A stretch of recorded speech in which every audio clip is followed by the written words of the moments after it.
What's going on, everybody?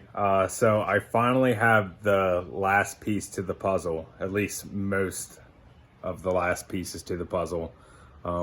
We have a new oil pickup tube for the SR. As you can see, this is the old pickup tube, and we just picked up the S14 one. It's a little different, bigger pickup point for the oil.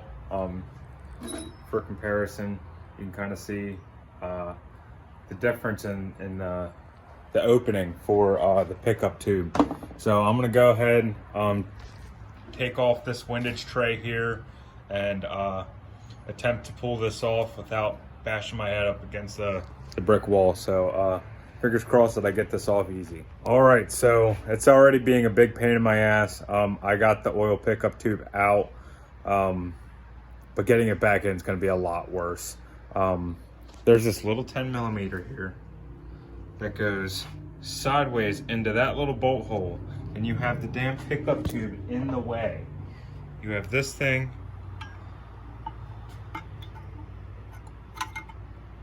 sitting right in there like that. And you got to get a wrench in there and turn it little by little, and it just barely wants to come out. So I can't really get my fingers in there, especially with that arm in the way. I have no clue how I'm gonna get that in there. I might have to pull the whole bottom or the second piece of the oil pan, and I really don't want to do that because I hate RTV. I hate trying to use any kind of gasket sealer, and it's just, we'll see. Holy cow, guys. I got that bolt in.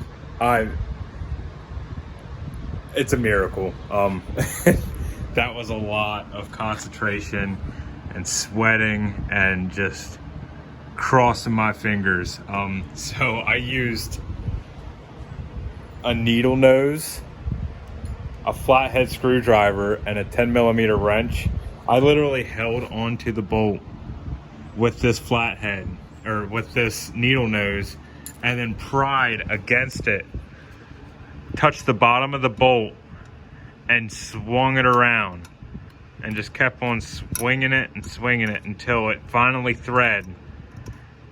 Something like that, where it just comes around and comes around. I got the threads to actually go in enough to where I could spin it around with my finger, and thankfully this wrench here, thankfully it fits just enough in there so I can crank it tight, because the box end doesn't. So I'm super stoked I got this in here. I'm gonna clean up the gasket surface once I tighten all the bolts down and put the new pan on, and I couldn't be any happier, dude. I'm gonna flip this motor around, put the intake manifold on, and then it's time to put the transmission on and get it in the car. I'm speechless. All right, so we're all cleaned up. I got like 30 minutes left to do this, so I really don't want to rush it, but if we're late to the party, we're late to the party. But yeah, the missus and I are going somewhere, so I want to get this oil pan on. I'm gonna put some RTV on it, plop it on, and let it sit pretty much overnight, with just the bolts finger tight.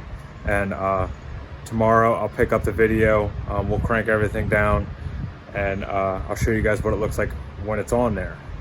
And then after that, we got a boatload of things to do to this thing, so get excited. So after a long day, it's finally a thing. Finally have the oil pan on.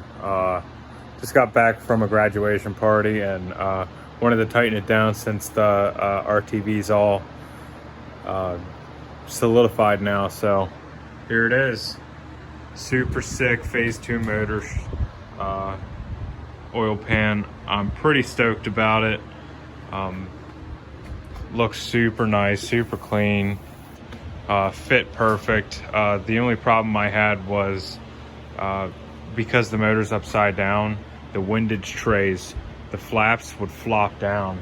So I had to get in there with a screwdriver just to push it enough to where it's out of the way, so it actually sit flush. But yeah, pretty stoked about it. She's in there. So it's the next day.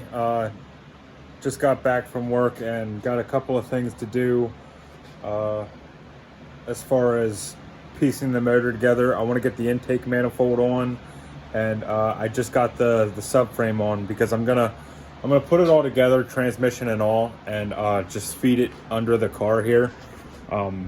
Just slide it right under and bolt it all up that way, so I don't have any trouble hitting the fresh paint. I feel like it'll just be a little bit easier if I slide it under the car and bolt it up that way. So yeah, I have the subframe on with the lower control arms and all that. I'm gonna finish buttoning up the coolant lines, and then up there I got the intake manifold. I'm going to be putting that in. Just got a couple of bolts and whatnot. Get that all tidied up, and then we're almost ready to take it off of this engine stand and do the rear main seal and put the clutch on and with the flywheel and bolt the trans up. But yeah, I'm gonna put that intake manifold on and tidy up those coolant lines a while. So the intake manifold is placed on the motor. There's a couple of coolant lines in here that I had to get that were kind of finicky and a pain in the butt to get, but I got them. The idle air control valve's all hooked up.